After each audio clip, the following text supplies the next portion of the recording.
Parashevisimaku është pa diskutim një nga ikonat e muzikës shqiptare. Kjo ka qenë dhe arsyeja se pse publiku u trondit aq shumë pasi pa transformimin e këngëtares. Të braktisësh dritat e skenës dhe të jetosh në stacione treni si e pastre, është një situatë që edhe nëse do të tregojë si një skenar filmi, nuk do të besohej. Gjithsesi, ky ishte realiteti i këngëtares, e cila së fundmi po tenton të rikthehet përsëri karrierës artistike.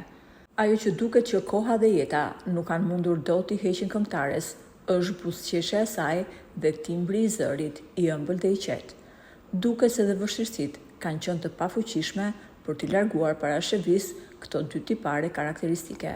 Ka shumë kohë që Parashevia refuzon të jap intervista dhe jeta e saj interpretohet nga persona të tjerë. Së fundmi, ajo ka pranuar të flasë për atë që ka ndodhur në jetën e saj dhe vendimin për të qëndruar në stacionet e trenave si e pastre.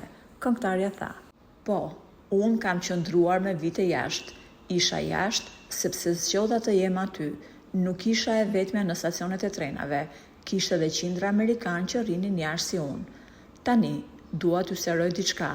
Ne, si të pastre, kishim vende ku të shkonim, por ishte zgjedhja ime të qëndroja jashtë. Kjo ka qenë një pjesë e jetës time dhe nuk them se ka qenë e keqe." E pyetur se pse e ka bërë këtë zgjedhje, ajo tha: "Dua t'ju sqaroj se burri im nuk ka lidhje me zgjedhjen që kam bërë në jetë. Ajo ka qenë një pjesë e kaluar e jetës time, si thot populli, të shkuarat e harruara. Tani jam rikthyer muzikës dhe jam me shpirtin plot. Dua që të vazhdoj jetën aty ku e kam lënë.